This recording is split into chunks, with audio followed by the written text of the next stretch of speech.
अस्सलामु अलैकुम वरहमतुल्लाहि वबरकातुहू। नाज़रीन, आज के इस वीडियो में हम इंशाअल्लाह ये कुरान पाक की आयात सकीना हैं, दिल व दिमाग को सुकून देने के लिए और हर किस्म की टेंशन परेशानी को दफ़ा करने के लिए, दूर करने के लिए।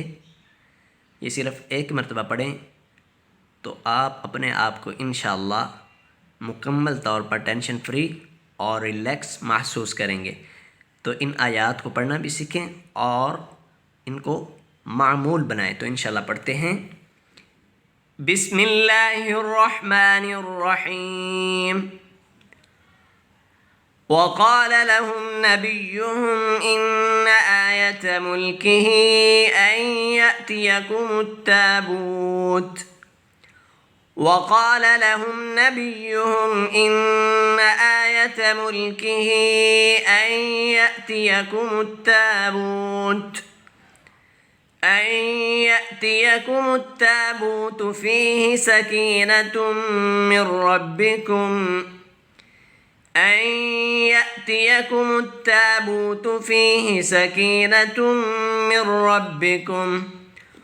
वबक़िय्यतुम मिम्मा तरक आलु मूसा व आलु हारून तहमिलुहुल मलाइका وبقية مما ترك آل موسى وآل هارون تحمله الملائكة إن في ذلك لآية لكم إن كنتم مؤمنين.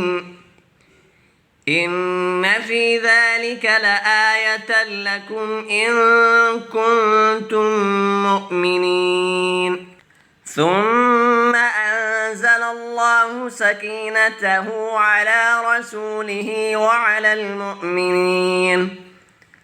ثم أنزل الله سكينته على رسوله وعلى المؤمنين وأنزل جنودا لم تروها وعذب الذين كفروا وأنزل جنودا لم تروها وعذب الذين كفروا وذلك جزاء الكافرين.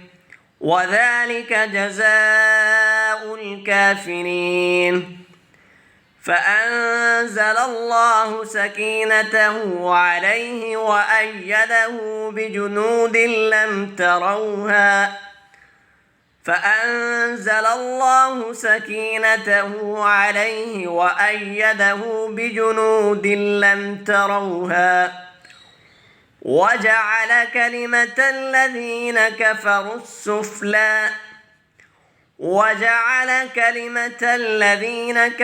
السفلى وكلمة الله هي العليا والله عزيز حكيم.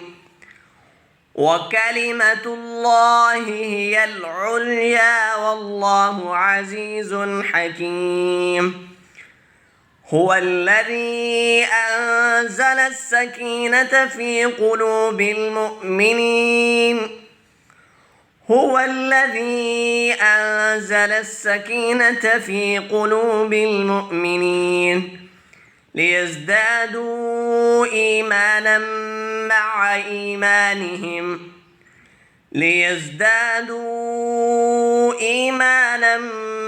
إيمانهم ولله جنود السماوات والأرض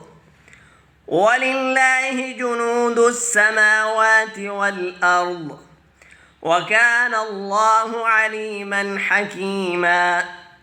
لقد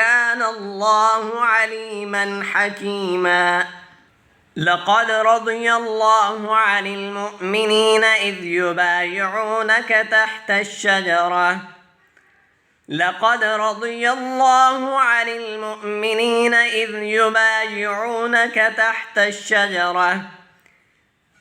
الشجرة فعلم ما في قلوبهم فأنزل السكينة عليهم تحت الشجرة فعلم ما في قلوبهم فأنزل السكينة عليهم وأثابهم فتحا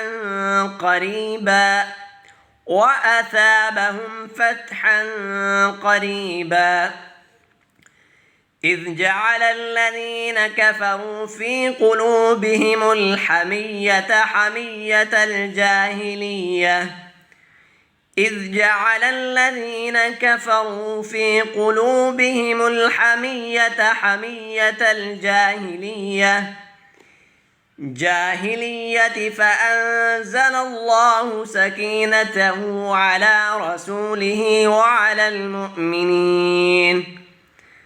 فأنزل الله سكينته على رسوله وعلى المؤمنين وألزمهم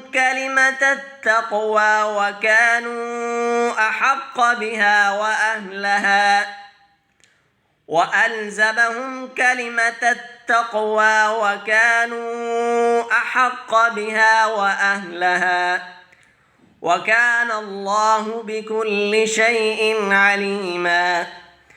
وكان الله بكل شيء عليما